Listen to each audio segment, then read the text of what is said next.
Nous sommes particulièrement heureux de lancer notre série de conférences débats. Évidemment, je remercie notre amie, la sénatrice Laure Darcos, qui sera obligée de partir puisqu'elle est en fonction dans quelques minutes dans une commission. En tout cas, toujours merci Laure de nous accueillir. Évidemment, je ne présenterai pas Jérôme Fourquet, ni l'objet de cette conférence, parce que vous en avez compris l'essence. Beaucoup d'entre vous m'ont dit avoir déjà lu votre livre. Mon cher Jérôme, je crois que vous avez fait un travail d'une utilité, d'une franchise et d'un courage certain. Donc on va être très heureux de vous écouter. Et c'est notre président qui, par tradition, fait la conclusion, parce que nous avons la pertinence de ne pas résumer votre intervention en introduction, ce qui est totalement inutile. Voilà. Non, moi je vais juste en effet accueillir, comme il se doit, vous tous ici. Désolée parce que le lundi c'est peut-être moins commode, on en a parlé avec Eric, mais maintenant on a de plus en plus de groupes d'amitié ou de réunions de travail de commission extraordinaires le mardi, mercredi, donc c'est un peu plus compliqué. Moi j'ai eu la chance d'avoir écouté plusieurs fois Jérôme Fourquet, donc vous allez avoir une conférence passionnante. Moi je démarre juste en fait une série d'une trentaine d'auditions budgétaires, parce que je suis rapporteur sur le budget de la recherche. Donc je commence avec le président du CNRS dans 10 minutes, un quart d'heure, je ne voudrais pas le faire attendre. Mais simplement, je pense qu'en effet, M. Fourquet, vous avez peut-être eu cette intuition en fait, d'être précurseur avant l'heure, où on parle malheureusement beaucoup aujourd'hui de laïcité, beaucoup d'intégration. Et juste avant d'arriver, je vous disais que nous avons là actuellement en discussion cette semaine et la semaine prochaine un sujet qui n'est pas si simple sur les sorties scolaires. Et pour l'avoir beaucoup traité avec mon mari quand il était à l'enseignement scolaire, ça ne se traite pas comme ça en disant qu'il faut tout interdire. Je pense que c'est beaucoup plus compliqué que ça. Et à titre personnel, je trouve qu'on devrait laisser beaucoup plus les chefs d'établissement juger d'eux-mêmes s'il y a ou pas prosélytisme. Parce que dans certaines banlieues, souvent ce sont ces seules femmes avec un foulard qui font les sorties d'école. Et donc ça veut dire que dans certains quartiers, il n'y aura peut-être plus de sorties scolaires. Donc il faut penser à tout ça. Donc voilà, c'était mon petit message. Ça n'est du coup pas évident du tout. Et c'est là où on voit que le rôle de parlementaire, de temps en temps, donne une responsabilité qui dépasse souvent notre un bien-être, un confort intellectuel et moral. Passez une très bonne matinée et j'espère vous revoir bien évidemment une prochaine fois. Jérôme, je vous laisse la parole.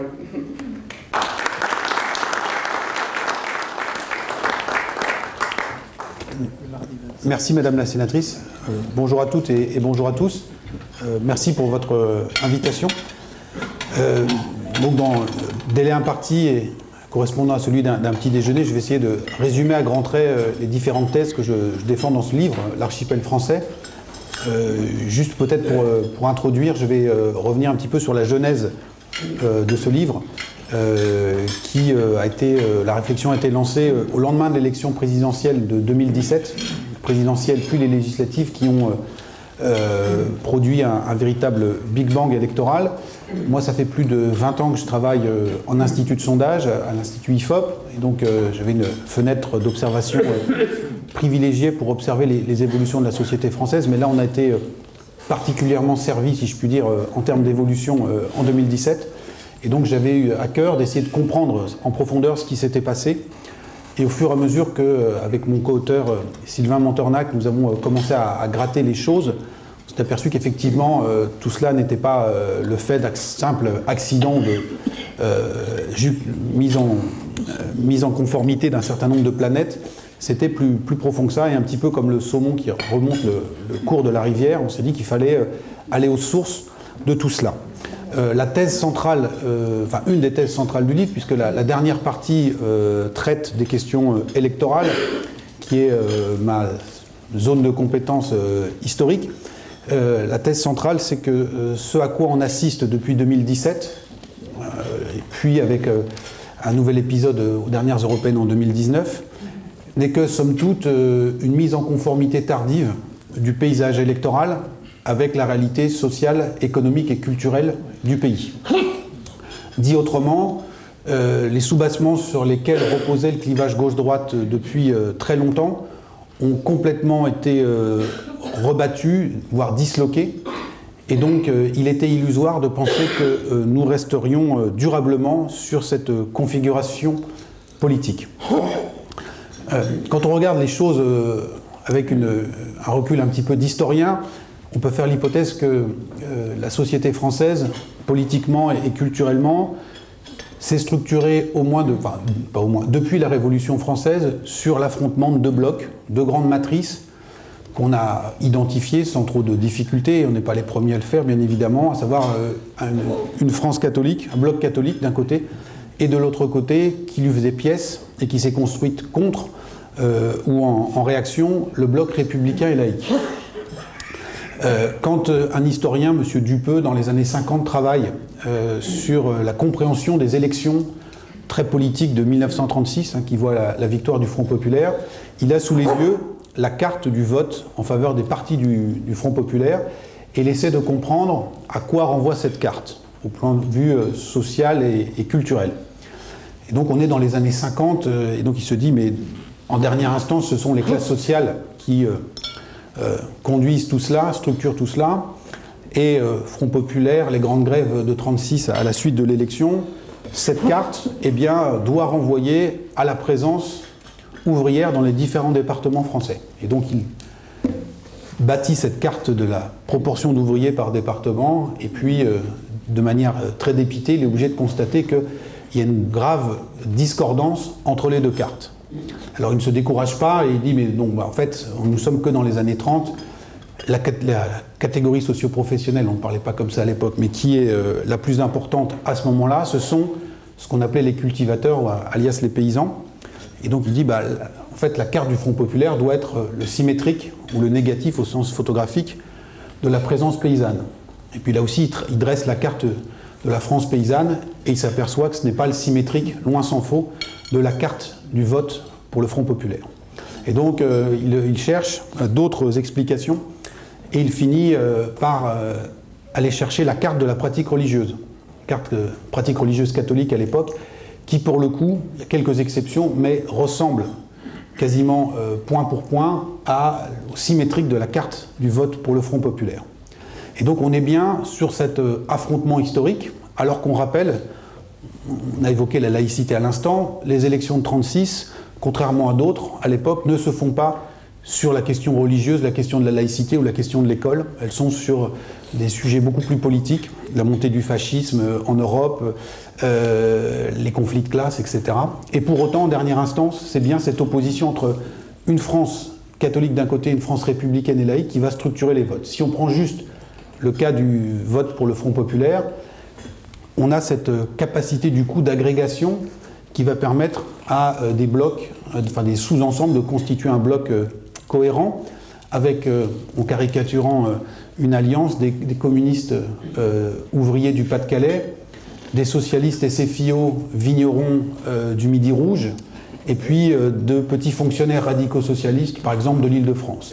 Ce qui fait tenir ensemble ces gens qui n'ont pas les mêmes origines régionales, les mêmes métiers, c'est voilà, l'adhésion à des valeurs de gauche et surtout à la République et à une opposition au cléricalisme comme on l'appelait à l'époque. D'ailleurs, quand Maurice Thorez, le grand leader communiste de la période, prononce un discours resté célèbre, qui est le discours dit de la main tendue, il s'adresse donc aux opposants, à ses opposants, pour tendre la main, essayer d'élargir l'audience du Front populaire. Et il commence symboliquement, mais tout ça n'est pas le fruit du hasard, son discours par « Je te tends la main à toi, le catholique ». Donc c'est bien le catholique qui était identifié comme, en dernière instance, l'ennemi ou l'adversaire principal. Ces deux blocs, aujourd'hui, catholiques d'un côté et républicains et laïcs de l'autre, sont complètement disloqués ou en voie de disparition quasi achevée. Si on commence, tout seigneur, tout honneur, par le plus ancien, le bloc catholique, nous assistons aujourd'hui, si on peut dire, au stade terminal de la déchristianisation de notre société.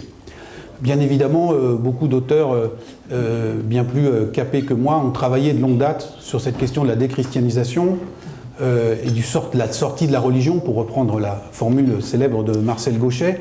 Marcel Gauchet la formule au milieu des années 80 dans son livre « Le désenchantement du monde ». Nous sommes 35 ans après la sortie de ce livre et nous avons, si je puis dire, la suite du film et la suite de l'histoire qui eh bien, valide amplement cette intuition et nous amène justement à ce constat d'un stade terminal de la déchristianisation. Alors quelques chiffres pour s'en persuader.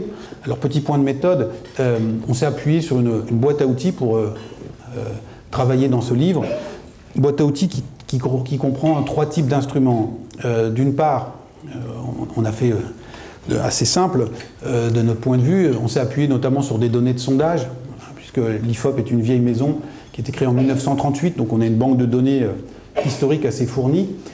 Et donc, au regard de ces chiffres, on peut retracer un certain nombre d'évolutions dans les opinions, les croyances, les comportements. Mais ces sondages, qui ont beaucoup d'intérêt et beaucoup de pertinence, ont un désavantage, ou un inconvénient, c'est qu'ils sont très jacobins. Au sens où quand on travaille sur un échantillon, aujourd'hui c'est un échantillon général de 1000 personnes, qui est tout à fait valide et fiable pour sortir des données au niveau national, mais qui ne permet pas à 1000 personnes d'extrapoler ou de descendre au niveau régional, voire infrarégional. Or, un phénomène comme la crise des Gilets jaunes nous a montré, si besoin était, que la prise en compte de la dimension spatiale et géographique était aujourd'hui absolument déterminante pour comprendre toute une série de phénomènes qui se produisent dans notre société. Donc du coup, pour compléter cet outil sondagier assez national et jacobin, nous avons eu recours à de la cartographie à différentes échelles, départementales, infradépartementales. Parfois, nous avons réalisé des zooms sur certaines villes et nous descendons donc soit au niveau du bureau de vote ou à l'échelle du quartier. Et puis, troisième outil, plus inédit, l'analyse des prénoms. Alors ça peut paraître assez cocasse, mais vous allez voir que c'est absolument passionnant et tout à fait parlant en termes d'évolution culturelle. Alors cette analyse des prénoms, pour qu'elle ait du sens, il fallait qu'elle se base sur un vaste corpus. Et donc là, l'INSEE nous en a donné l'occasion parce que l'INSEE publie sur son site un énorme fichier qui recense depuis 1900 toutes les naissances intervenues en France, année après année, département par département. Donc c'est au total 84 millions de naissances qui sont enregistrées dans ce fichier, avec le premier prénom qui a été donné à l'enfant à chaque fois.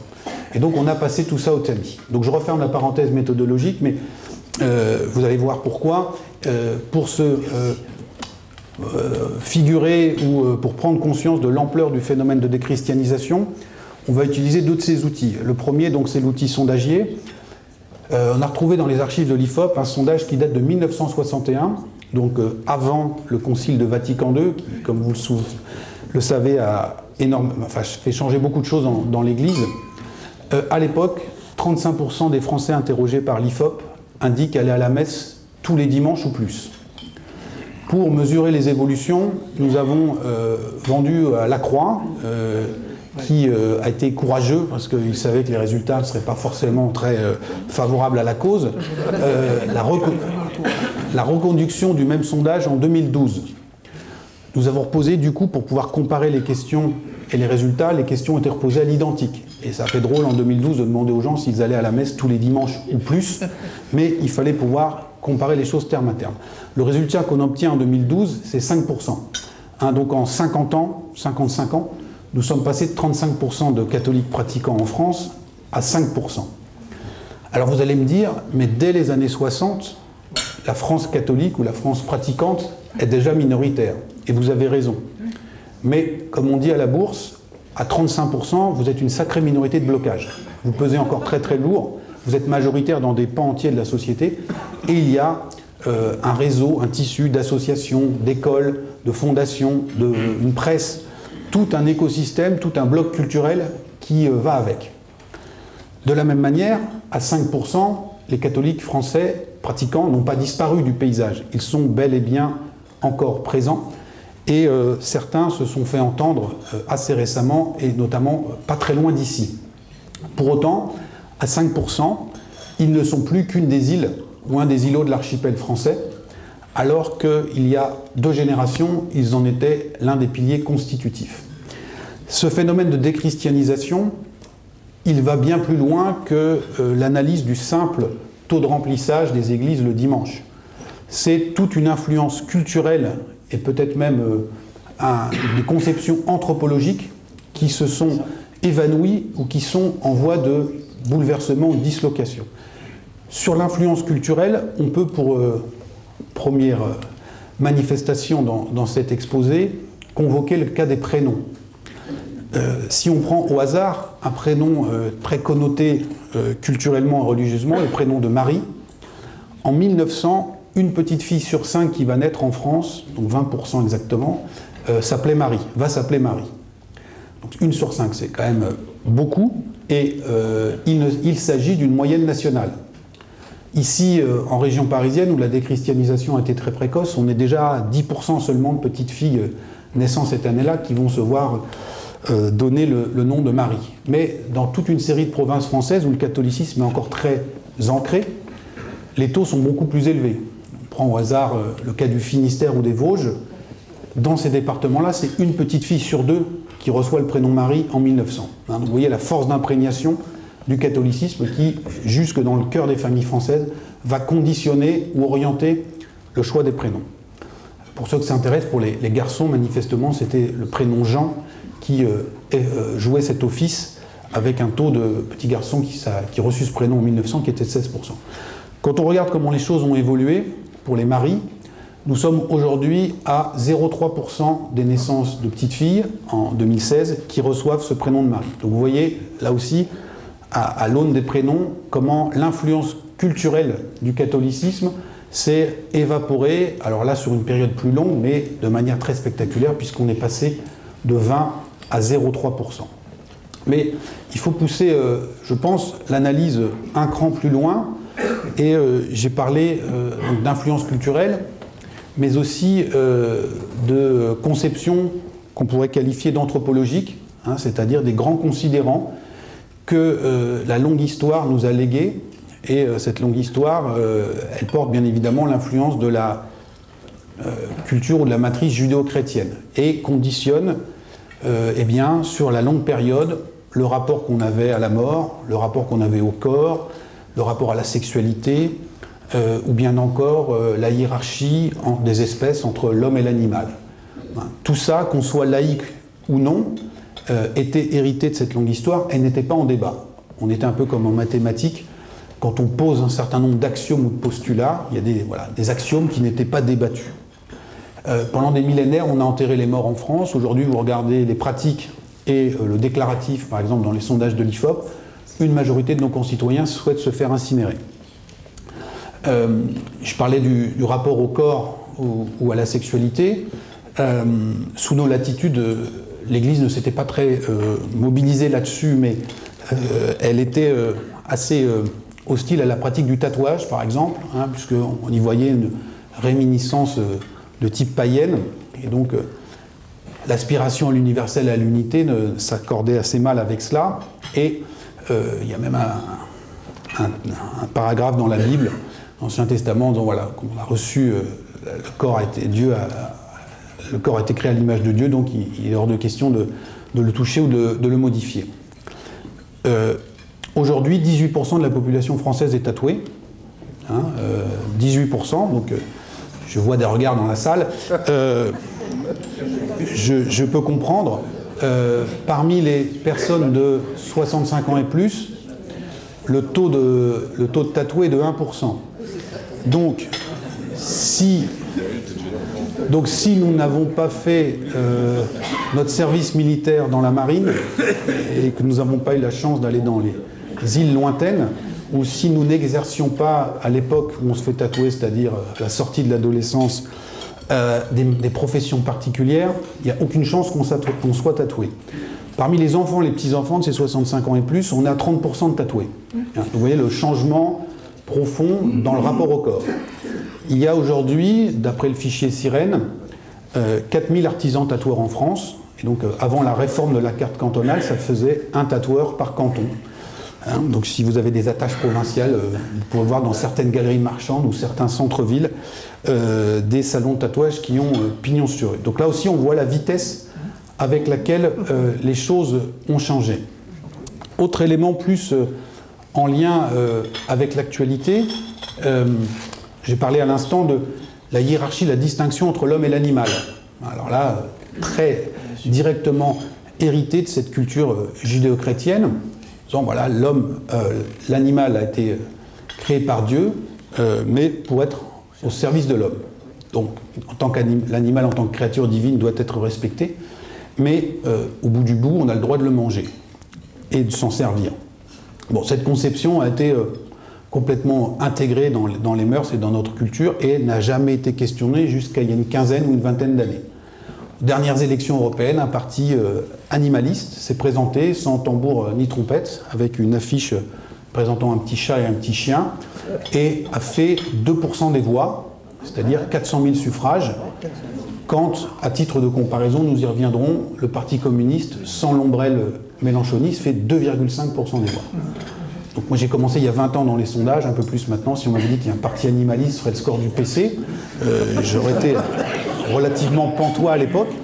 Et donc tout ça vous montre la profondeur de ces évolutions. Et là aussi, quand on regarde dans les sondages, qu'il s'agisse de l'interdiction du gavage des oies pour le foie gras, de l'interdiction de la présence d'animaux dans les spectacles de cirque, des choses qui paraissent tout à fait banales, eh bien, on a une demande sociale qui commence à émerger. Nous sommes dans une des deux maisons du pouvoir législatif, et donc il y a fort à parier que d'ici quelques années, on vienne à légiférer sur la présence des animaux dans les cirques ou sur un certain nombre de pratiques dans notre secteur de l'élevage. Et là encore, quand on regarde dans le détail, les jeunes générations sont beaucoup plus allantes sur ces questions que les générations les plus âgées qui, sans jeu de mots, ne comprennent même pas la question, en disant mais de quoi on nous parle, alors que encore ce qui allait de soi il y a quelques années n'est plus du tout évident aujourd'hui. Dernier point en lien avec une actualité encore plus immédiate, dans la conception du couple, la conception du foyer familial et le rapport à la procréation. Nous avons eu un premier découplage entre sexualité et procréation dans les années 70 avec l'apparition de la pilule et de l'IVG. On va avoir une sexualité sans procréation, ce qui a été un basculement ou un changement majeur. Et nous avons voté collectivement, enfin en tout cas l'Assemblée nationale, l'élargissement de la PMA à tous les couples de femmes ou aux femmes seules. Et donc là, on pourra avoir demain une procréation sans sexualité. Quand on demande aux Français s'ils sont favorables à cet élargissement de la PMA, 2/3 vous répondent positivement. Donc c'est un sondeur qui vous met en garde, il faut toujours regarder attentivement le libellé des questions. Sur ce type de sondage, nous avons un effet d'acquiescement, comme on dit dans notre jargon, puisqu'on dit, bon, voilà, le droit à la PMA est ouvert pour les couples hétérosexuels. Est-ce que vous seriez favorable à ce que tout le monde, toutes les femmes, puissent en bénéficier? Dans un vieux pays égalitaire comme le nôtre, on pousse quelque peu la réponse. Néanmoins, hormis cette question de biais, ce biais valait déjà il y a une vingtaine d'années. À l'époque, on avait un quart seulement de la population qui était favorable à l'extension de la PMA pour les couples de femmes. Et quand on la pose de manière plus équilibrée, donc c'est-à-dire de cette façon en rajoutant un codicile qui consiste à dire, parce que les gens qu'on interroge ne se sont pas forcément tous penchés attentivement sur ces problématiques, quand on dit, bon ben voilà, ça veut dire que du coup, l'enfant qui va naître dans ces configurations-là n'aura pas de père, qu'est-ce que vous en pensez? Là, les choses sont beaucoup plus équilibrées, mais on est à 50-50, ce qui est déjà beaucoup. Et quand, encore une fois, vous déclinez les résultats par tranche d'âge, nous obtenons les résultats suivants. Les 65 ans et plus sont à 2/3 opposés, avec cette formulation-là, quand, encore une fois, leurs enfants ou petits-enfants sont à 2/3 favorables. Donc nous sommes en train d'assister à un basculement anthropologique de fond, accompagné par, on y reviendra peut-être, la législation. Il y a une dialectique souvent entre les évolutions sociétales et le législateur qui court après et qui finalement bien l'avalise et l'amplifie. Et nous n'en prenons pas forcément encore toute l'ampleur, puisque au regard de la configuration ou de la pyramide des âges française, les générations issues du baby-boom, qui ont grandi, qui ont été socialisées dans ce qu'on pourrait appeler cette France d'avant, sont encore très nombreuses. Et donc on a une espèce d'équilibre des puissances avec des générations montantes qui, elles, sont sur des référentiels tout à fait différents, mais qui démographiquement ne sont pas encore majoritaires. Au rythme des évolutions de la législation, de la société et surtout du renouvellement générationnel, nous allons basculer dans les années qui viennent sur tout autre chose. Et donc pour moi, on est sur une conséquence ou une traduction directe de cet effondrement, de cette matrice catholique, dont nous n'avons pas encore ressenti ou perçu tous les effets. Et donc vous voyez que c'est bien plus, j'allais dire, profond que, entre guillemets, le seul taux de remplissage des églises. Petite parenthèse à ce sujet, là on s'était intéressé aux fidèles. Si les églises se vident, elles se vident des deux côtés de l'autel, aussi du côté des prêtres. Et donc là, ce ne sont pas des statistiques de l'IFOP, c'est l'Église elle-même, la Conférence des évêques, qui publie sur son site un certain nombre de données, dont celle du nombre de prêtres diocésains en activité. Et là aussi, les évolutions sont saisissantes en termes de rythme. À la fin des années 90, donc c'est il y a une vingtaine d'années, l'Église de France peut compter sur 20 000 prêtres diocésains. Aujourd'hui, nous sommes à 12 000. Donc en 20 ans, on a perdu 40% du stock. Quand vous faites ce que les sondeurs adorent faire, c'est-à-dire poursuivre les courbes, des fois c'est un peu risqué pour les élections, eh bien, on peut faire l'hypothèse, mais qui est fondée mathématiquement, que d'ici 25 ou 30 ans, il n'y ait plus de prêtres catholiques en France. Parce que vous ajoutez en plus le paramètre du vieillissement de cette population.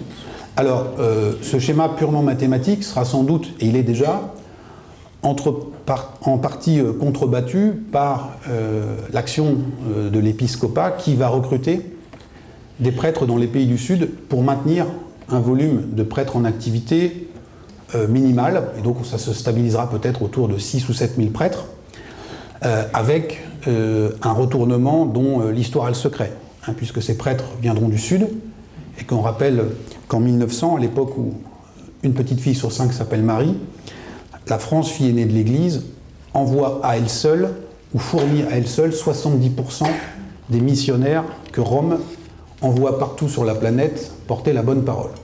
Et donc à l'échelle géographique et temporelle de Rome, et du Vatican plus exactement, ce serait juste un retour sur investissement attribué à la filiale France, qui serait remerciée pour ses bons et loyaux services historiques, et donc on maintiendrait cette présence de prêtres catholiques. Donc vous voyez que tout ça nous emmène très très loin. En face de cela, il y avait le bloc républicain et laïque. On a vu tout à l'heure sur la question de 36 qu'il y avait différentes composantes.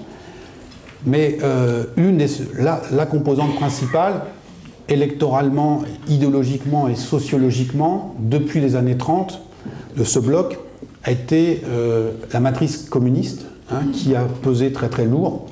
Et on rappelle aux plus jeunes de cette salle que jusqu'à la fin des années 70, le PC, c'est entre 20 et 25% des voix à chaque élection au niveau national. Ce bloc communiste était puissant électoralement, mais également sociologiquement et culturellement, puisqu'on avait constitué autour de lui une véritable contre-société, de la manière qu'il y avait la société catholique, avec ses organisations de jeunesse, sa presse, ses martyrs, ses cérémonies, ses rituels, ses lieux de rencontre. Il y avait la même chose pour le communisme, à tel point qu'un certain nombre de sociologues, et ils sont nombreux à avoir travaillé sur cette question, avaient parlé d'une église rouge. Et on rappelait que à la grande époque du PC, dans les années 60, se faire exclure était aussi douloureux pour un communiste que de se faire excommunier pour un catholique. Il perdait son estime, ses amis, ses relations. La brique élémentaire de cette galaxie communiste, c'était les fameuses mairies, municipalités communistes, dont le cœur battant se situait pas très loin d'ici, dans la fameuse ceinture rouge parisienne, la banlieue rouge. À la fin des années 70, le PC contrôle 130 mairies en Île-de-France. Ils en contrôlent aujourd'hui une vingtaine. Donc à l'instar des catholiques, les communistes n'ont pas disparu, mais ils ne constituent plus aujourd'hui qu'une des îles ou des îlots. Et sa brique élémentaire, la fameuse mairie communiste, eh bien, existe encore, mais uniquement à l'état d'îlot. Et à l'époque, via les logements sociaux, les emplois municipaux, les colonies de vacances, les distributions de journaux ou de tracts, les cellules de quartiers, d'immeubles et d'entreprises, cette municipalité communiste a constitué un véritable maillage qui n'a pas disparu mais qui a sauté dans un très nombreux nombre de territoires. À côté d'eux, il y avait d'autres éléments qui constituaient ce bloc républicain et laïque. Il a été question tout à l'heure des sorties scolaires et la question des parents d'élèves. Et une association puissante a fait d'ailleurs une affiche qui renvoie à ces problématiques, la FCPE. La FCPE, à la fin des années 80, c'est 1 500 000 adhérents. Aujourd'hui, ils sont 200 000. Donc 200 000, dans la société française, ça pèse encore. Donc quand ils sortent une affiche, on en parle.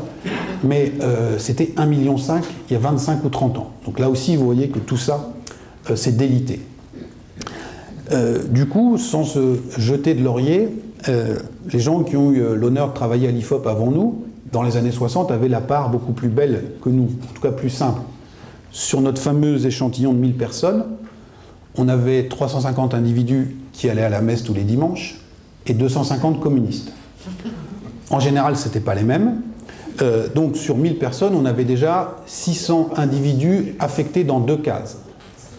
Aujourd'hui, votre serviteur, il a 25 communistes et 50 catholiques pratiquants, ça fait 75 individus, j'ai 925 autres individus à caser dans d'autres catégories de la population.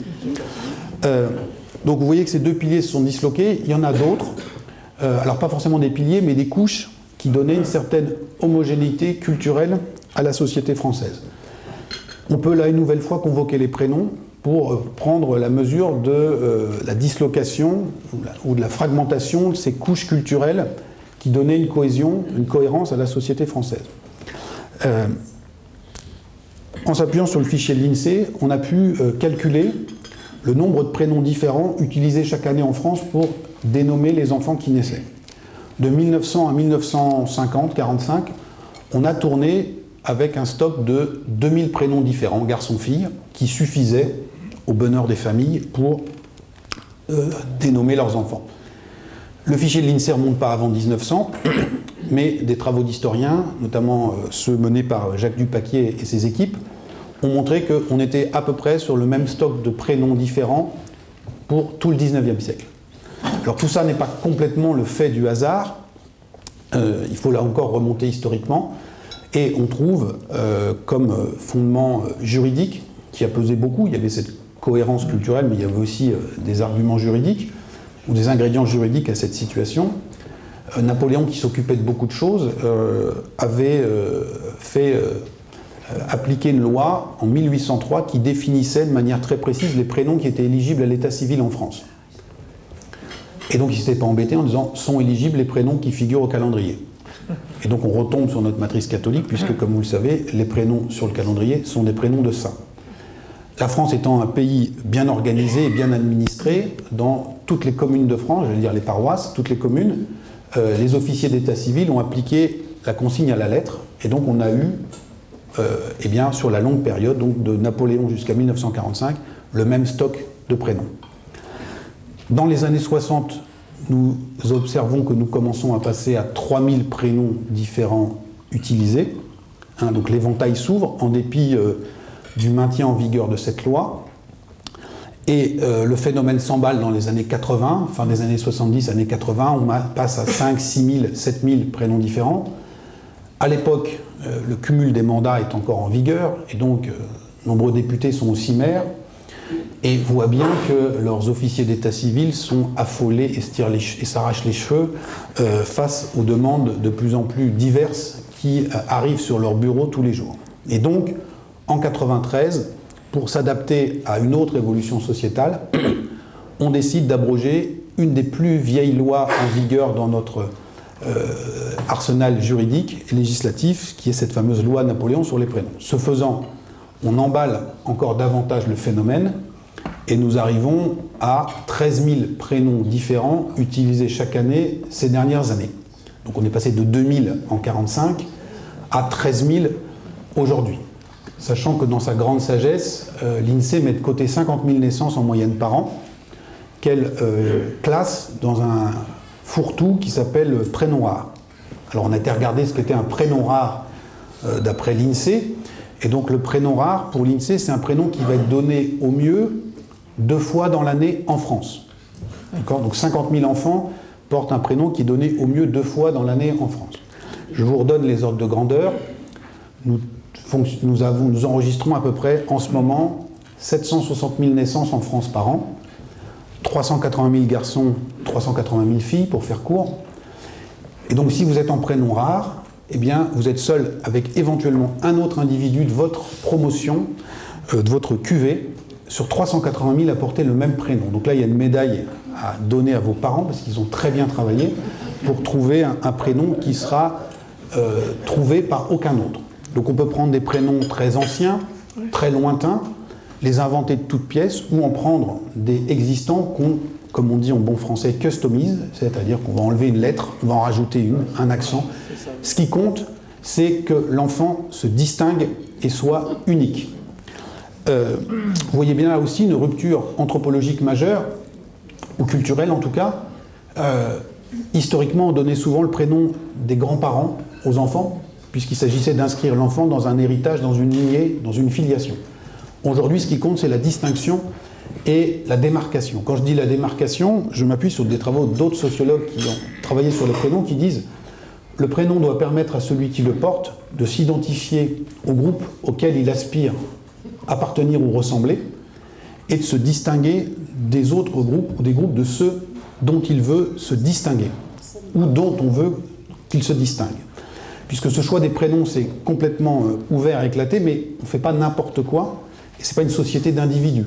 On va le voir tout à l'heure, on a des groupes, des familles de prénoms très typés qui existent. Alors, ça peut être des prénoms régionaux. On voit par exemple qu'en Corse aujourd'hui, 20% des naissances font l'objet du choix d'un prénom qu'on a qualifié nous de corso-italien. Donc c'est plus les Anges ou Toussaint des grands-parents, c'est des choses qui sonnent très corse et très italiennes, comme Giovan, Alexandro, etc.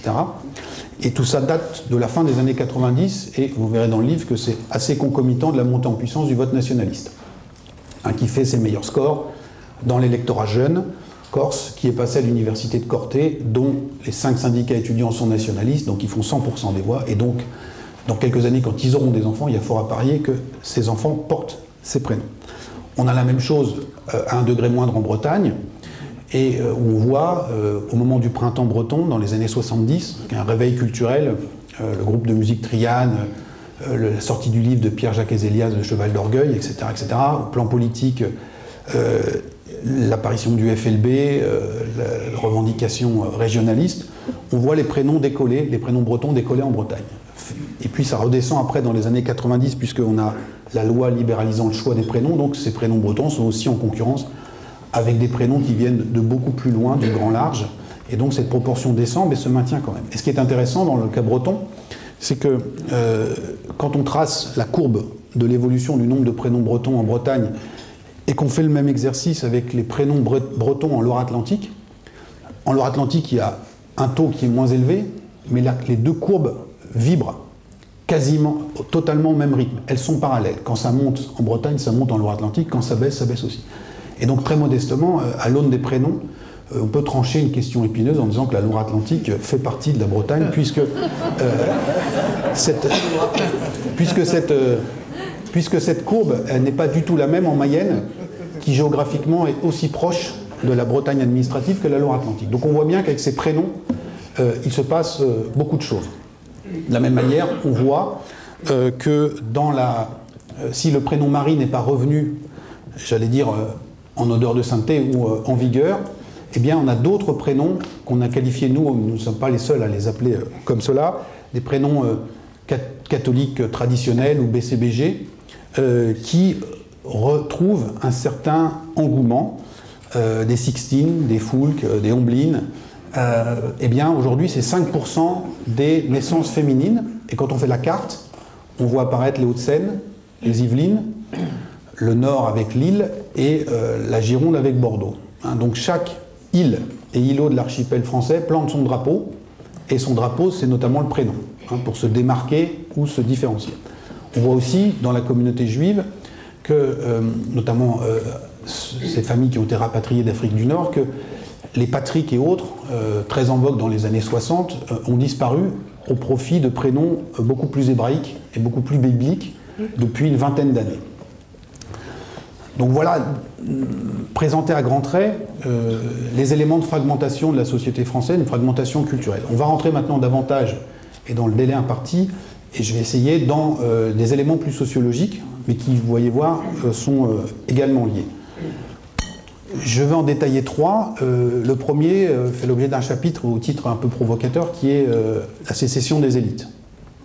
On a voulu attirer l'attention sur le fait que les groupes sociaux les plus favorisés, économiquement mais surtout culturellement, aujourd'hui sont en état de très forte déconnexion avec ce qui se passe dans le reste de la société française. C'est lié à plusieurs phénomènes, deux phénomènes majeurs. Le premier, l'augmentation numérique de ce groupe. Alors vous allez me dire, des élites, il y en a toujours 2 ou 3%, mais des gens qui sont diplômés à Bac+2, on est passé de 3% dans les années 60 à 15 ou 20% aujourd'hui. Et donc quand vous êtes 15 ou 20% dans un groupe ou dans une ville, vous n'avez pas les mêmes contacts et vous ne vous comportez pas de la même manière que quand vous étiez 3%, puisque 3%, vous êtes fatalement en interaction avec le reste de la population. À 15 ou 20, on peut totalement vivre en autarcie dans cet univers de 15 ou 20%, sachant, phénomène numéro 2, que avec l'évolution du capitalisme et de notre société dans le mode de production, l'économie de la connaissance, aujourd'hui, nous avons une très forte tendance à la concentration géographique de ces milieux les plus diplômés dans le cœur des grandes métropoles. Nous sommes ici à Paris, et donc ici, le phénomène national prend une résonance spectaculaire. En 1982, 25% de la population active, enfin de la population de 18 ans et plus, à Paris, est cadre ou profession intellectuelle. On est à 45% aujourd'hui. Donc là aussi, vous voyez, en 35 ans, on a quasiment doublé. 45%, c'est une moyenne municipale. Un peu plus à l'est de ce bel arrondissement, on va être moins. Mais si vous repartez d'ici et que vous prenez votre voiture et que vous roulez plein ouest, direction Versailles, vous faites 40 km en ne traversant que des communes dans lesquelles les cadres et les professions intellectuelles sont majoritaires.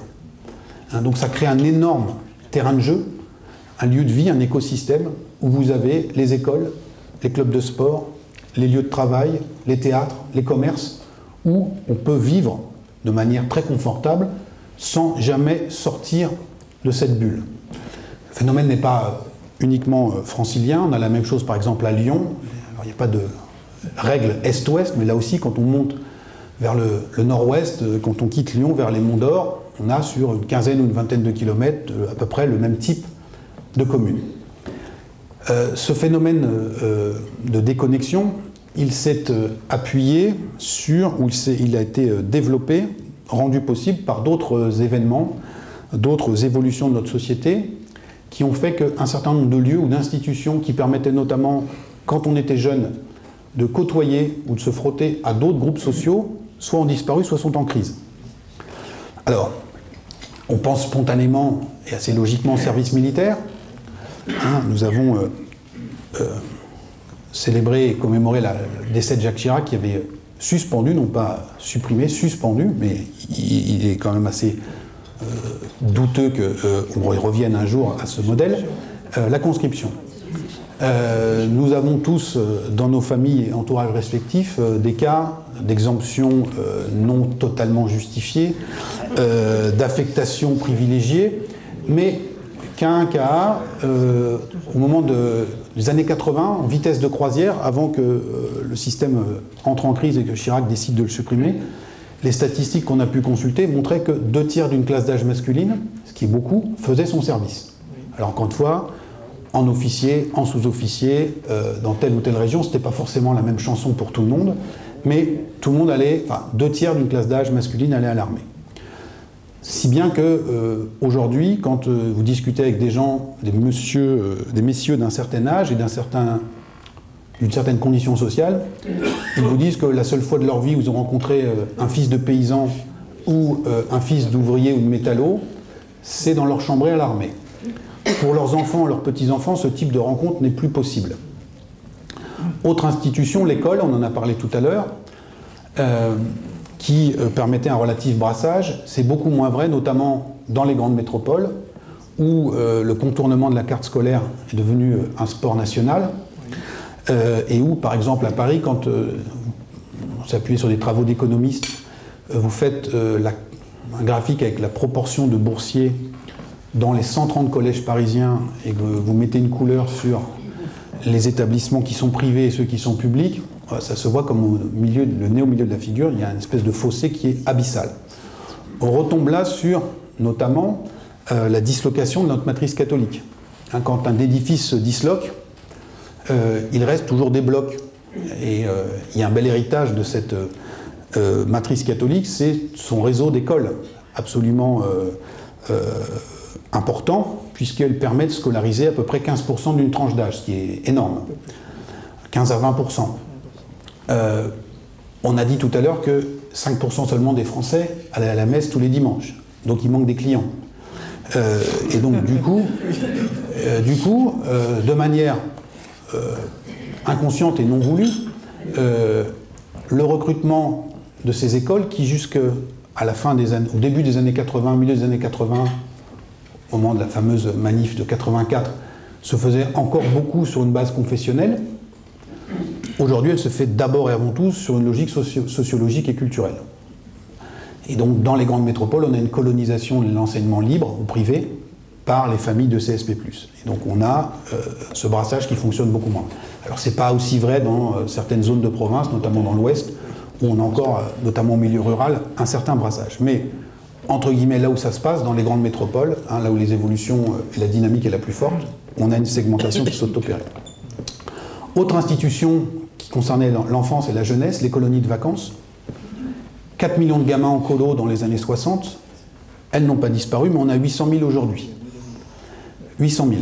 Les colonies de vacances sont organisées par les collectivités locales, mairies, conseils départementaux, structures intercommunales. De manière très justifiée et légitime, on y pratique des tarifs très sociaux pour permettre aux enfants des milieux les plus défavorisés de partir en vacances. Donc on se spécialise socialement de ce point de vue-là. Les enfants des familles qui habitent entre ici et Versailles, dont on parlait tout à l'heure, eux aussi peuvent partir en séjour collectif et on va se perfectionner en anglais, apprendre le poney ou découvrir la plongée. Tout ça a un coût et donc, ticket d'entrée oblige, on se retrouve souvent en bonne compagnie. Et puis, il reste les gamins des gilets jaunes, dont les parents gagnent trop pour bénéficier des tarifs sociaux, et donc ne partent pas en colonie de vacances, mais dont le ticket du club de poney n'est pas apporté. Et donc, soit on part en famille, soit on ne part plus du tout, puisque le camping où nous partions de génération en génération a troqué les emplacements pour caravanes et tentes par des mobil-homes, avec une augmentation du coût substantiel, là encore, du ticket d'entrée.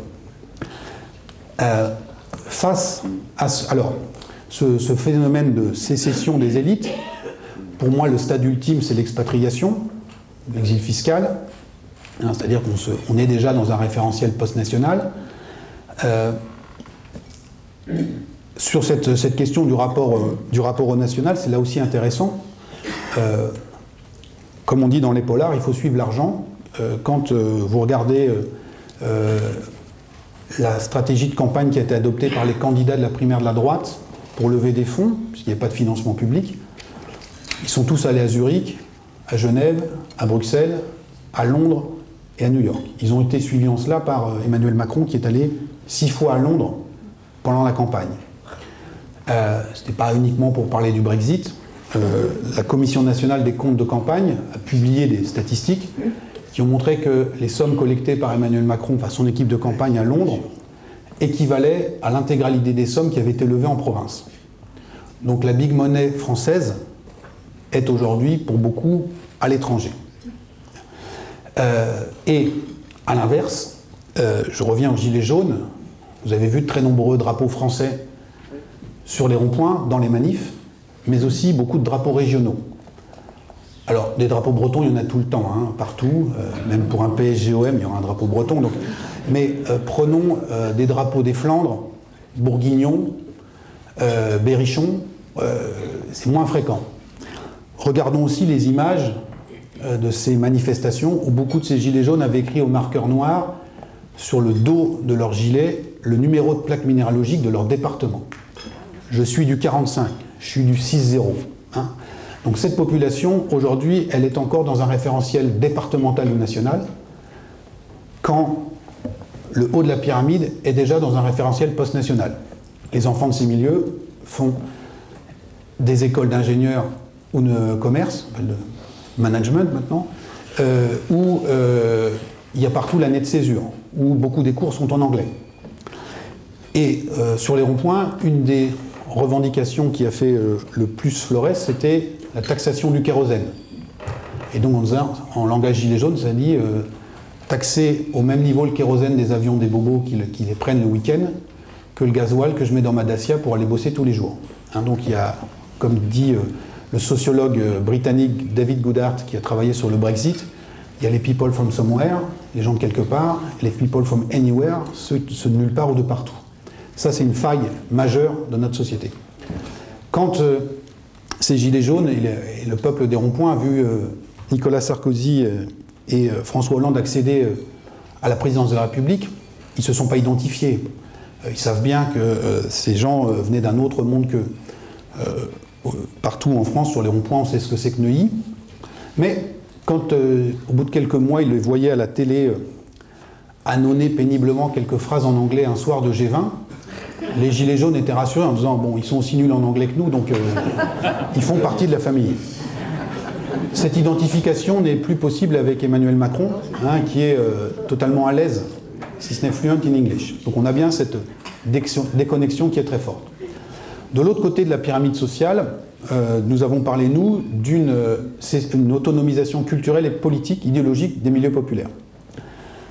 Ça veut dire que les modèles qui venaient d'en haut ne sont plus repris, sont même rejetés, très massivement. Alors encore une fois, on peut convoquer l'exemple des prénoms. Des sociologues ont mis en avant, en lumière, que sur notre stock de 2000 prénoms historiquement utilisés, même quand il y en a eu 4 ou 5 ou 6000, il y avait néanmoins des effets de mode. Et ces effets de mode, je ne sais pas si en économie ça fonctionne, mais au niveau des prénoms ça fonctionnait, il y avait le fameux ruissellement. C'est-à-dire que c'était les milieux artistiques et culturels qui adoptaient de nouveaux prénoms. Quelque temps plus tard, cadres d'entreprise, dirigeants d'entreprise les reprenaient à leur compte, puis les classes moyennes, les enseignants, et puis avec quelques années de retard, ces prénoms finissaient par être également utilisés dans les milieux populaires. À partir de ce moment-là, le haut de la pyramide, constatant que ces prénoms étaient utilisés par tout le monde, se disait qu'il était grand temps d'en changer, et donc on réinitialisait le cycle, et la noria se poursuivait. Cette noria était cassée dans les années 80. Aujourd'hui, il y a toujours des effets de mode, mais les prénoms donnés par le haut descendent plus guère qu'au niveau de la classe moyenne. Ça ne veut pas dire qu'il n'y a plus de mode.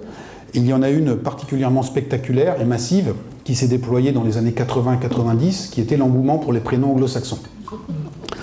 Alors j'entends les sourires et les rires. Voilà, le prénom emblématique, c'est Kevin. Kevin a été le prénom masculin le plus donné en France de 1989 à 1996. Je vous ai dit tout à l'heure qu'à ce moment-là, on est déjà à 7000 prénoms différents utilisés en France, donc à la louche, ça fait 3500 ou 4000 prénoms masculins. Donc pour être number one 7 ans de suite, il faut que Kevin soit costaud, et donc la mode a été extrêmement puissante.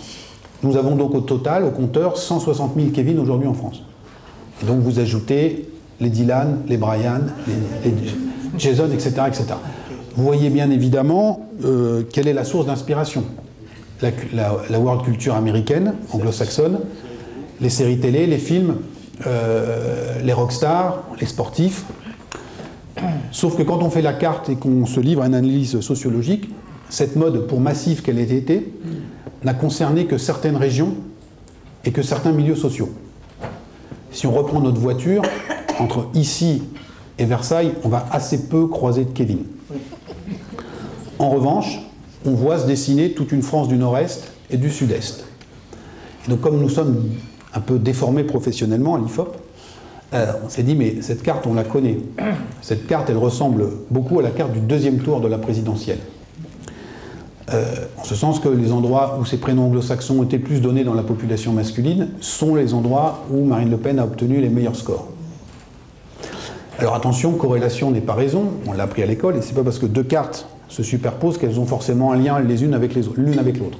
Mais, comme ça fait un moment qu'on travaille sur le Front National, et on était avant les européennes, mais on avait déjà repéré le parcours d'un petit jeune qui était en train de monter dans le sein de l'appareil, qui a été tête de liste aux européennes, qui s'appelle Jordan Bardella. On avait aussi souvenir que le maire d'Hénin-Beaumont, le fief de Marine Le Pen, s'appelle Steve Briouat. Et quand vous regardez la liste des candidats que ce parti présente aux élections locales, régionales ou départementales, c'était le cas en 2015, vous avez une prévalence assez importante de ce type de prénom. C'est pas tous, mais une prévalence assez importante. Et, corollaire, ces prénoms, par contre, vous les retrouvez quasiment pas sur les listes de candidats qui sont présentés par d'autres partis. Donc il y a une osmose qui se fait entre toute une partie des milieux populaires et ce mouvement. Là aussi, si on prend la voiture de sociologue de terrain, on va quitter Versailles et on va commencer notre périple dans les Vosges et nous allons aller jusqu'à Calais. Alors il y a une petite condition à ce rallye sociologique, c'est ne pas passer par les préfectures ou les villes principales. Donc ce n'est pas une condition mince, mais on va la poser. Et donc là, vous faites 350 km en traversant des centaines ou des milliers de communes qui ont toutes placé Marine Le Pen en tête au deuxième tour. Donc là, vous avez une énorme île de l'archipel français qui est en sécession ou en opposition totale. Rappelez-vous le climat de l'entre-deux tours. Nous avons le tir de barrage habituel contre le Front National, au plan des valeurs, au plan idéologique, le racisme, la xénophobie. Nouveauté dans le programme du Front National, la sortie de l'euro, donc disqualification économique, plus le plantage total de la candidate dans le débat d'entre-deux tours. Et donc vous avez tous les ingrédients pour faire de ce vote un vote paria par excellence.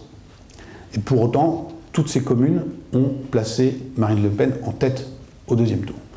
Et donc de la même manière qu'on donne des prénoms qui font ricaner au sommet de la pyramide, qu'on se sèvre moins du tabac qu'ailleurs, hein, et on écoute encore moins les injonctions idéologiques, cette population aujourd'hui est en sécession ou rupture également. Vous me direz, à la grande époque du PC, il y avait aussi cette opposition, sauf qu'au sein du bloc communiste, en tout cas la société communiste en France, il y avait des profs, il y avait des intellectuels qui, entre guillemets, indiquaient un certain cap, une certaine direction. Tout cela n'existe plus.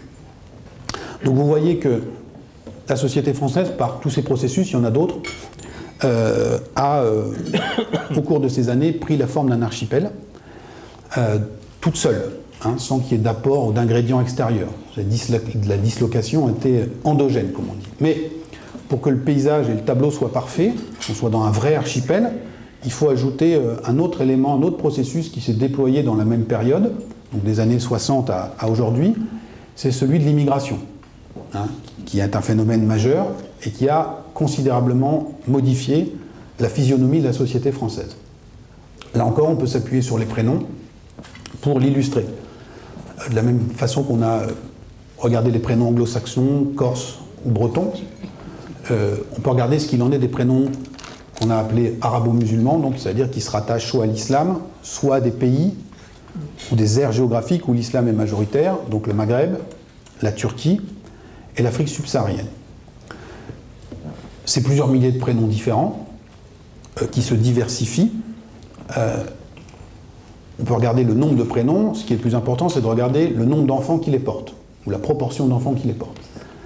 De 1900 à 1950, on est à 0%, hein, sachant que le fichier de l'INSEE est reconstruit a posteriori, c'est-à-dire que les départements d'Algérie ont été sortis de ce fichier. Donc on est sur une France pro forma d'aujourd'hui.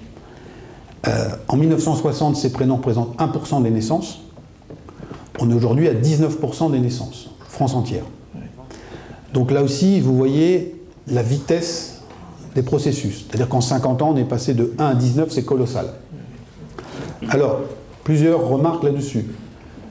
Ce 19, d'abord, il n'est pas d'un bloc. Quand on regarde le détail, On a dedans des prénoms maghrébins, très nombreux, mais au sein des prénoms maghrébins, on a les prénoms kabyles et les prénoms non kabyles. On a une autre famille de prénoms assez développée qui sont les prénoms turcs, mais au sein des prénoms turcs, nous avons identifié aussi un nombre important de prénoms kurdes, et l'actualité récente nous montre bien que ce n'est pas la même chose. Et puis nous avons tous les prénoms qui se rattachent à l'ère subsaharienne où l'islam est pratiqué, Mali, Niger, etc. Donc, si vous voulez, c'est un archipel qui est venu s'ajouter à l'archipel. Autre élément, ce 19%, c'est une moyenne nationale. Dans toute la France de l'Ouest et du Sud-Ouest, on est encore sur des taux de 0 à 5%. En Vendée, en Mayenne, dans l'Aveyron, dans le Gers, dans les Landes. Cette France, démographiquement, est encore conforme à la France des années 80. Dans toute la partie est du pays, et notamment dans les zones les plus urbanisées, on est à 25 ou 30% de prénoms arabo-musulmans. Et donc cette entrée dans la société multiculturelle s'est faite au niveau national rapidement, mais elle ne se fait pas du tout au même rythme partout sur le territoire. Et donc il y a des décalages très importants. Et donc en Seine-Saint-Denis, qui est la pointe avancée, là on est à 42% de prénoms de ce type. Alors,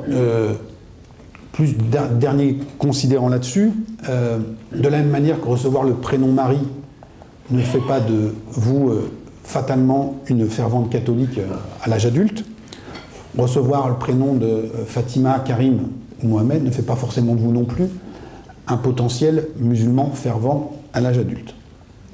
Autre point, ce qu'on a dit, c'est des risques d'instrumentalisation, etc. Donc nous, notre boulot, c'est de donner les chiffres et de donner la réalité. Et chacun ensuite se fera son jugement. Mais on rappelle néanmoins que le policier qui est mort devant Charlie Hebdo s'appelait Ahmed Merabet, que les 3 premières victimes de Mohamed Merah à Toulouse étaient des parachutistes français d'origine maghrébine, et que 10% des soldats français qui sont tombés en Afghanistan en combattant les talibans portaient ces prénoms.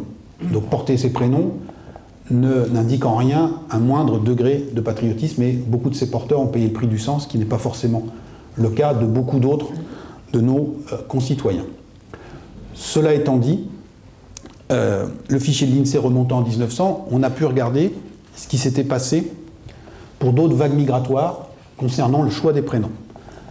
Et nous avons pris, alors on va dire en bon français comme benchmark, comme comparaison, le cas des Polonais qui étaient arrivés très nombreux dans le Pas-de-Calais au lendemain de la Première Guerre mondiale pour remplacer les mineurs qui étaient tombés dans les tranchées. Petit point historique, et qui est important pour la suite, à l'époque, la Pologne vient d'être recréée comme nation, comme pays, sur la ruine des empires austro-hongrois, allemands et russes. Donc du coup, les Polonais qui par centaines de milliers arrivent dans les mines en France n'ont qu'un objectif et une hâte, c'est de gagner un peu de sous chez nous et de repartir à horizon de 5 ou 10 ans dans leur pays pour le construire. Et on rappelle qu'un certain nombre d'entre eux étaient même appelés les Allemands ou les Boches, puisqu'ils venaient de Rhénanie, puisqu'ils venaient historiquement de régions polonaises qui appartenaient à l'Empire allemand, et qu'ils avaient déjà été utilisés comme main-d'œuvre dans les mines de la Ruhr. Donc pour eux, c'était même revenir à un pays qu'ils peut-être n'avaient pas connu. Donc, du coup, à la fois ces familles, comme ceux qui ont inscrit les prénoms à l'état civil, avaient la même grille de lecture, en disant ces familles n'ont pas vocation à rester. Et donc on a fait une entorse à la loi Napoléon, c'est-à-dire, en substance, s'ils veulent donner à leurs enfants des prénoms à coucher dehors, on leur laisse, parce que de toute façon, ils n'ont pas vocation à rester. Et du coup, on voit apparaître les prénoms polonais dans le fichier de l'INSEE dès 1919. Donc c'est daté au carbone 14, on voit l'immigration polonaise qui arrive. Ça se développe, et dans les années 30, crise économique oblige, la France ferme les frontières, et il n'y a plus d'apport de population polonaise.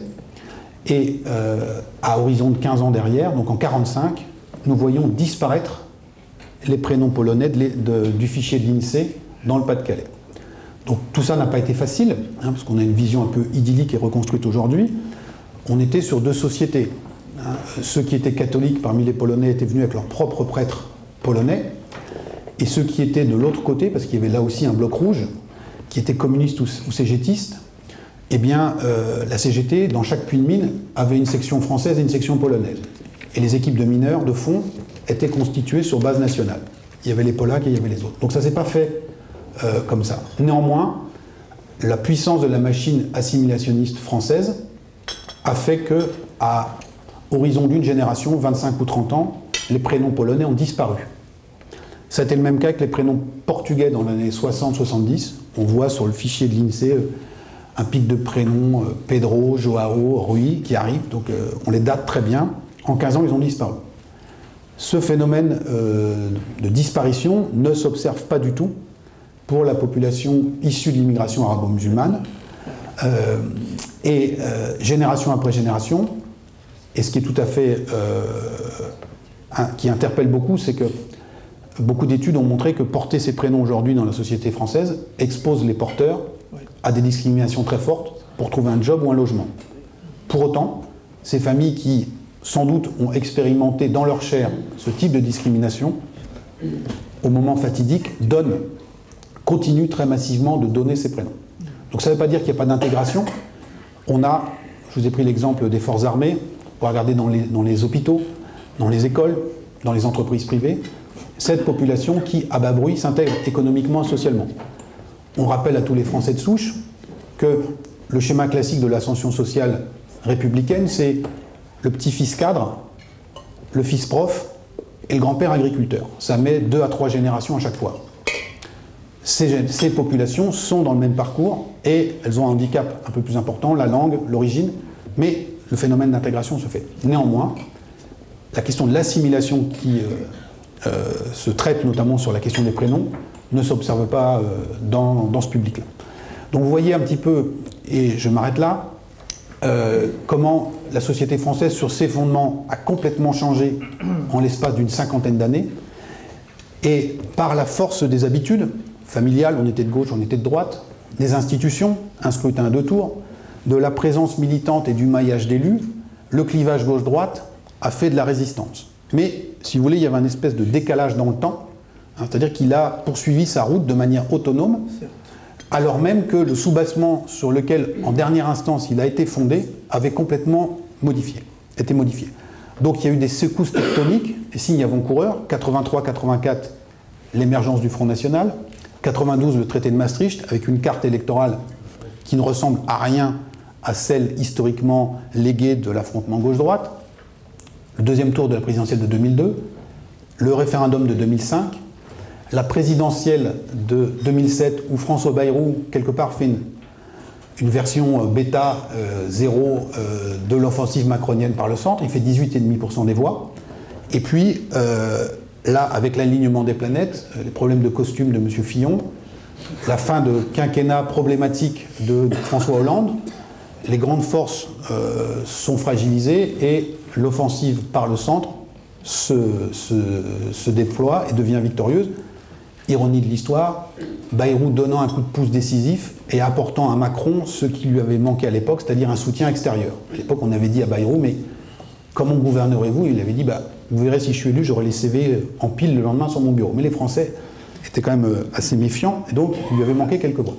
Là, un candidat qui a été plusieurs fois candidat, plus âgé de surcroît, qui vient d'une autre famille politique, se fasse harakiri pour un plus jeune, beaucoup de Français se sont dit, il se passe peut-être enfin quelque chose dans la société française. Et donc on a aujourd'hui une opposition entre le bloc frontiste et le bloc macronien, qui n'a pas la puissance d'agrégation du vieux clivage gauche-droite, puisque ça fait au mieux 50% des voix, beaucoup de gens se refusent à ça. Le clivage gauche-droite n'a pas disparu, les partis qui s'en revendiquent sont encore bel et bien présents, ils vont faire de la résistance au municipal, mais comme le MoDem dans l'ancien schéma, ils ont été rétrogradés en deuxième division. Ils font entre 10 à 15% des voix, et l'électorat, s'habituant à cette nouvelle configuration, ne va plus les considérer comme des partis de second tour, et donc va pratiquer le vote utile.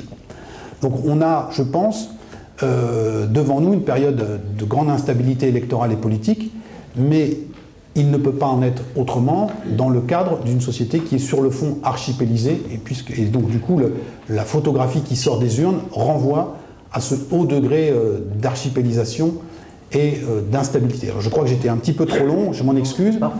Habituellement c'est les sondeurs qui posent des questions, mais si vous en avez, je suis à votre disposition. Merci à tous.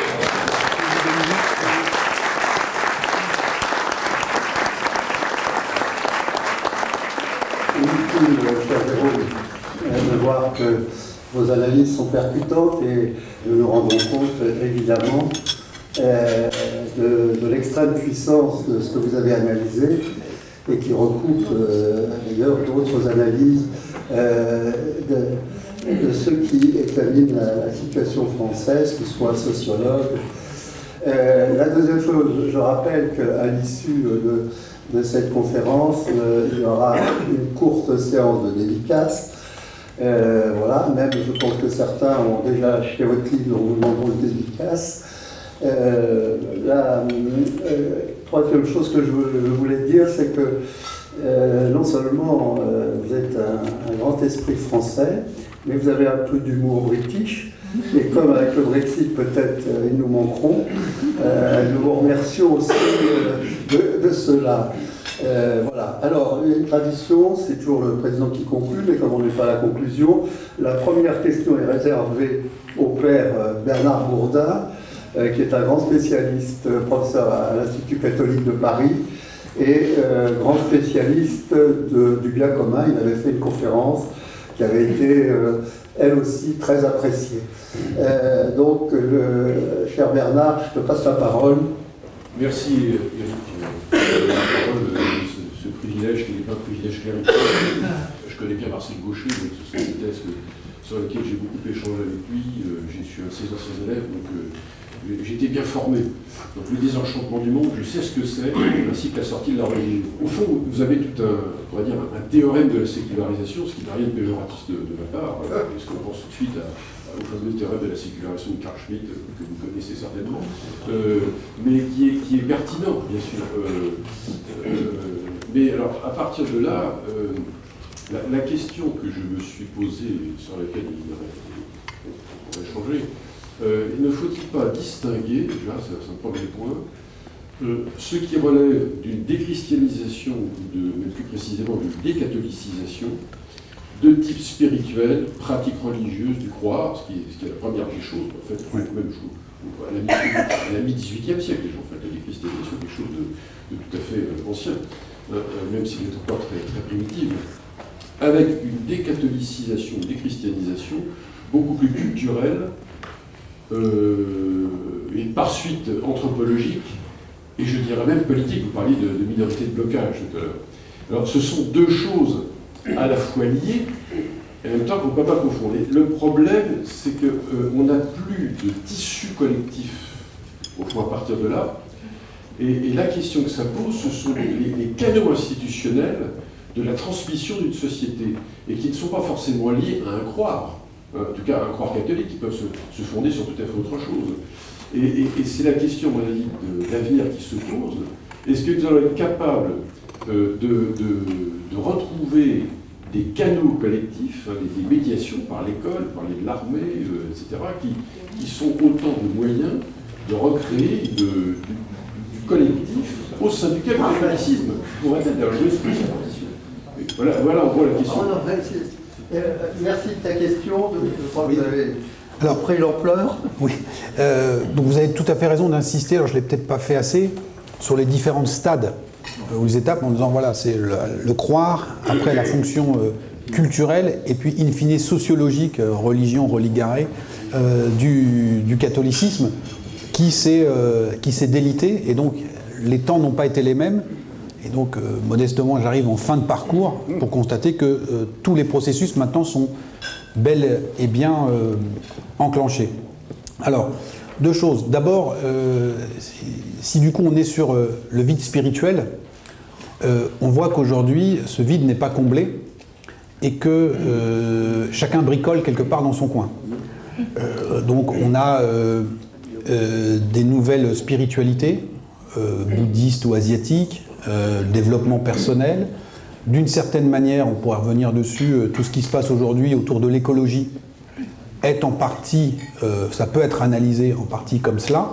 Et d'ailleurs, dans le discours écolo, on a, j'allais dire un pillage, un emprunt tout à fait manifeste au référentiel culturel chrétien, les forêts d'Amazonie qui brûlent, la fin du monde, le péché de l'homme à expier, etc., etc. On est là-dedans.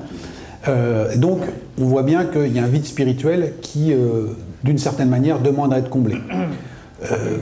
On voit par exemple le développement, là on est sur des effectifs qui sont encore faibles, mais des courants évangéliques, hein, qui sont totalement étrangers à notre histoire, à notre culture, même à la vieille matrice protestante française, on est sur autre chose, mais donc ça remplit aussi un vide. J'allais dire, ça c'est le souci ou le sujet de chaque individu, de se débrouiller, de se fabriquer sa propre religion de substitution, si tant est qu'il en ait besoin. D'autres peuvent s'appuyer sur les coachs de développement personnel ou les anxiolytiques qui sont très massivement consommés en France. Ça peut être une béquille efficace. Ce qui nous intéresse plus collectivement, c'est ce que vous disiez, c'est qu'est-ce qu'on a comme institution de rechange ou encore valide pour recréer du commun. Je pense que c'est toute la question. Avant d'en recréer certaines, peut-être essayer de conforter ou de consolider celles qui existent encore. Je pense par exemple que le tissu associatif, hein, même si il est aussi à l'image de la fragmentation de la société française, mais peut-être moins, le rôle des élus locaux, hein, ce maillage de 600 000 élus locaux qui, alors on est au Sénat ici, mais c'est pas pour ça que je le dis, ne coûte pas forcément un pognon de dingue et rend des services éminents à la République. Ce sont les premières lignes de la République, quasi bénévoles pour beaucoup, et le pouvoir actuel, au moment de la crise des Gilets jaunes, c'est peut-être mordu les doigts de n'avoir pas pris plus de considération vis-à-vis des maires qui peut-être auraient pu chacun aller sur leurs ronds-points respectifs et faire rentrer à la maison au moins une partie des Gilets jaunes. Donc on a ça, on parlait de l'école tout à l'heure. Alors, au moment où je finissais la rédaction de ce livre, il y a eu la victoire des Bleus, en 98. Et je me suis dit, mais est-ce que je ne suis pas complètement à côté de la plaque quand j'ai vu les scènes de l'IS? Bon. Et quelques jours après, j'étais rassuré, puisque à l'IFOP, on a reposé, enfin rassuré sur mon analyse, pas forcément sur l'état de la société. On avait posé des questions en 1998, au moment de la victoire de l'équipe Black Blamber, et on avait demandé aux Français à l'époque si, de leur point de vue, ça allait permettre une meilleure intégration et un meilleur vivre ensemble. Donc on a reposé les questions à l'identique, et on a perdu 30 points entre 98 et 2018. Donc la France d'Mbappé, c'est plus la France de Zidane. Il s'est passé plein de choses entre-temps. Et ce à quoi on assistait le soir de la victoire des Bleus, quelque part, on peut se dire c'est un peu la même chose que ce qu'on voit au Brésil avec le carnaval. C'est-à-dire que les gens de Copacabana et des favelas font la bringue quelque temps ensemble, et ils la font d'autant plus qu'ils savent que tout le reste de l'année, ils se croiseront jamais. Et donc on surinvestit d'autant plus tout ça. Je pense que le président Macron est conscient, alors chacun jugera ensuite si sa politique est de nature à rapprocher les îles, mais il est conscient de cet état de fragmentation, et il se saisit de chaque occasion qui lui est offerte pour essayer de remettre du ciment. Donc il y a son investissement aux côtés des Bleus, hein, qui a été vu par tout le monde. Dans des périodes moins heureuses, des événements moins heureux, l'hommage au colonel Beltrame, par exemple, il y a un grand discours à ce moment-là pour essayer de redonner du souffle et insister sur les valeurs républicaines que nous avons tous en partage. Il y a également... Oui. Vous allez créer de la frustration. Oui, j'arrêtais. Et je passe à la question suivante. Il y a sa présence aussi plus cocasse sur les marches de la Madeleine, au moment de l'hommage à Johnny. Mais là, il se dit, voilà, il regarde les chiffres de l'IFOP et dit, qui est-ce qui aujourd'hui rassemble, allez, à défaut, un minimum 50% de la population française? Johnny en fait partie. Donc on utilise le ciment qui nous est donné. Nouvelle question, le préfet Butor, il n'y en aura qu'une après. Je sais la frustration, puisque j'ai vu 5. Voilà, la prochaine fois, on vous inviterait plutôt en soirée. D'accord. Bonjour, avez-vous des éléments de comparaison avec d'autres parties de l'ancien empire romain? Je pense notamment à une tribu qui n'a pas aussi bien réussi que les Francs, qui a pris une bonne partie comme les Turcs, et qui ont une évolution apparemment tout à fait contraire à la nôtre. Laurent Dupuis, et désolé pour les autres. Merci à nouveau pour cet exposé. Merci à vous. J'avais une question qui prolonge peut-être votre réflexion sur la notion d'État-nation. Parce qu'effectivement, à votre avis, qu'est-ce qui compose encore la nation? Vous avez parlé effectivement de cette nécessité d'avoir un espace d'appartenance ou de projection entre les Gilets jaunes, pour lesquels c'est le département, et les élites pour lesquelles c'est déjà la mondialisation. Donc comment on fait pour recréer ce lien à partir du moment où même l'espace dans lequel les gens se projettent est totalement différent? Donc qu'est-ce qui reste de cet État-nation pour vous? Parfait. Et du coup, après, les différentes autres questions liées à la laïcité, par exemple, Oui. parce que c'est en Je suis soi désolé. quelque chose qui peut faire Vous savez qu'on nation. on a une contrainte, c'est Oui. qu'il prépare le Juste sur la... déjeuner des sénateurs. Alors, on parlait de la Turquie, donc je suis pas spécialiste, mais juste ça me permet de rebondir sur ce qu'on constate ici en France, à savoir que le phénomène de sortie de la religion s'est observé sur la quasi-intégralité de la société française, mais on a commémoré les 30 ans de l'affaire du foulard de Creil, et on a pensé à l'époque que la population issue de l'immigration, par contagion, mimétisme et acculturation, allait de manière mécanique entrer dans le même processus que nous. Or, manifestement, ce n'est pas ce que nous voyons comme fait majoritaire. Donc il y a une partie de cette population qui sort, mais pas l'autre. Et donc c'est pour ça, à mon avis, question sur la laïcité, on n'en sort jamais, qu'elle est de nouveau posée, parce que deux choses. D'une part, la société française assiste à un regain religieux et identitaire de la part de cette population, alors qu'elle-même a fait son, j'allais dire, coming out, ou est sortie collectivement de la religion. Donc le simple fait de croire et de se plier à des injonctions religieuses en matière alimentaire, vestimentaire ou autre, sans jeu de mots, est de plus en plus étranger et incompréhensible intellectuellement à une grande partie de la population. Et l'autre élément, c'est d'autant plus incompréhensible que ce retour du religieux se fait sur une religion qui, historiquement, n'est pas une religion française. Et donc il y a une acculturation qui est très forte, d'où les tensions permanentes. Sur ce qui peut rester en commun, il reste encore des choses alors qui ne sont pas forcément très idéologiquement ou symboliquement très valorisées, mais notre modèle de protection sociale. La Sécu, c'est un ciment ou une armature comme des fers à béton là, dans un édifice qui relie toutes les îles de l'archipel français. Les retraites, on voit que la partie va quand même être compliquée.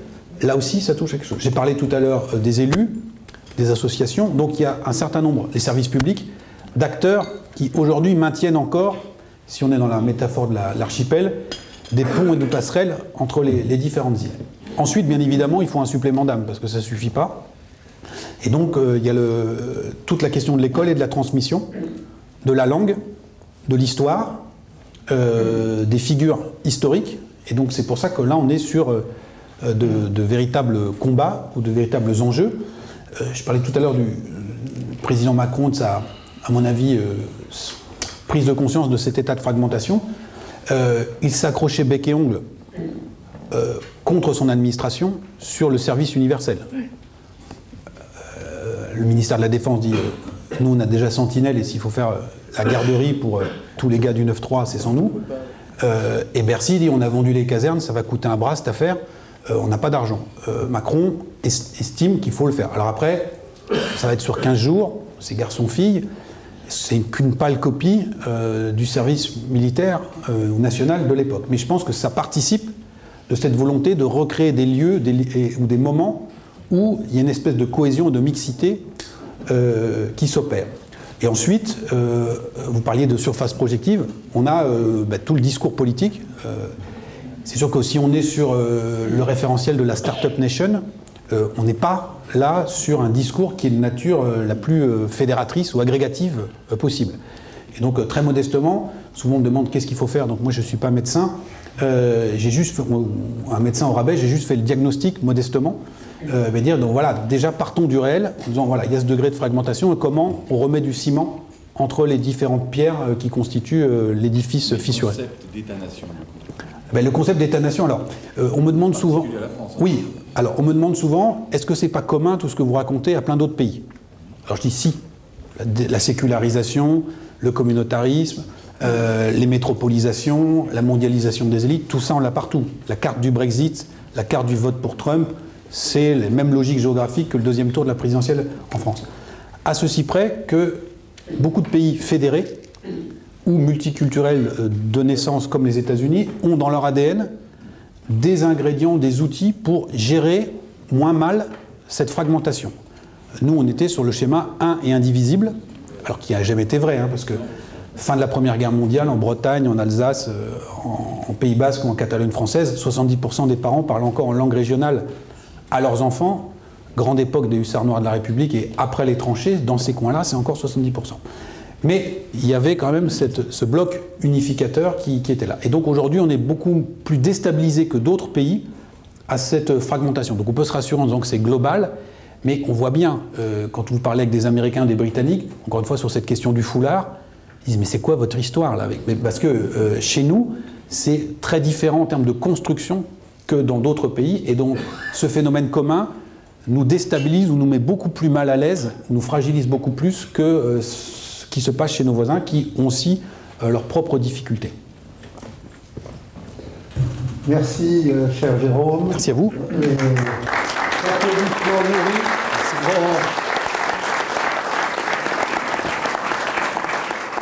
Juste 2 minutes, chers amis, pour remercier Jérôme Fourquet, parce que, bon, c'était très riche et très documenté.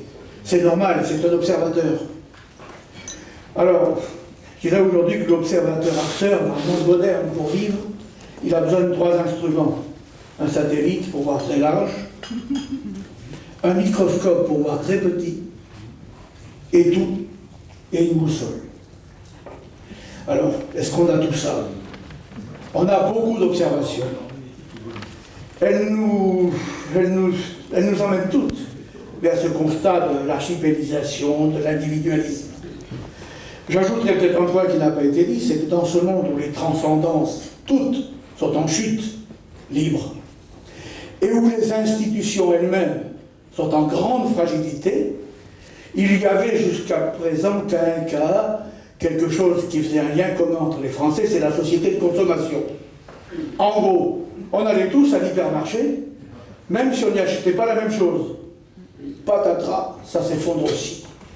Le standard de consommation s'effondre, et en plus, là je suis en plein dans l'activité sociale, il est beaucoup plus cher. Parce que dans le standard de consommation aujourd'hui, il y a la communication. Allez, le smartphone et les enfants, et nous, hein, ce que ça coûte, la communication, l'énergie, ce que ça coûte, l'énergie aujourd'hui, et puis le loyer. Ouais, voilà, dans ce qui est basique pour la vie, dans tout ça, ça fait une fracture de plus, et une fracture très importante, économique, sociale, politique, d'interprétation.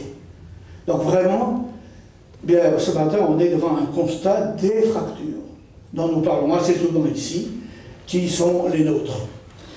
Alors, bon, je dirais qu'il nous faut une boussole. Le problème, c'est que le socle anthropologique lui-même, comme vous l'avez dit, est en train de se changer. J'en prendrai un seul exemple.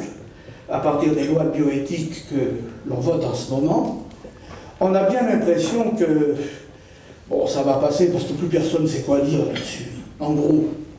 Sauf qu'il faut répondre aux désirs d'un certain nombre de gens.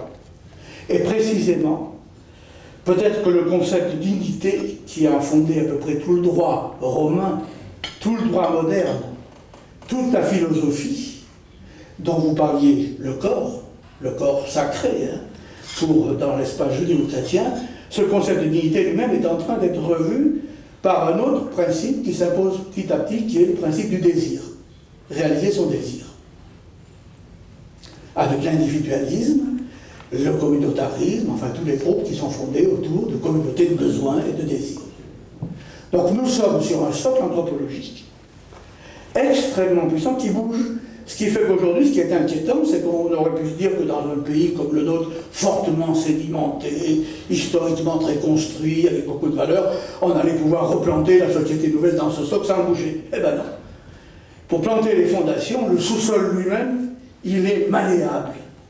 Il est différent. Voilà, c'est tout ce que je voulais dire pour dire l'importance pour nous de continuer à réfléchir justement sur l'anthropologie. Et non pas ces petites variations, mais ces basculements. Nous sommes dans une terra incognita, nous n'avons pas la réponse à ces questions-là, mais nous avons au moins le devoir de rechercher, de parler entre nous et d'essayer de trouver la bonne longueur d'onde. Voilà, la prochaine fois, j'ai invité Paul Vial, et nous prenons un problème qui est au centre même de tout ça, qui est l'agriculture l'alimentation et l'espace. Je rappelle que 80% des Français aujourd'hui estiment toujours que l'agriculture est un point stratégique pour la France et que dans le même temps, 60% aujourd'hui mettent en cause des pratiques agricoles. Donc on essaiera de voir un peu qu'est-ce qui bouge, comment ça bouge, où on va. Agriculture, alimentation, paysage, qui est un autre problème de la modernité sur lequel il faut tout retravailler et tout réinventer. Merci beaucoup. Merci à vous. Merci.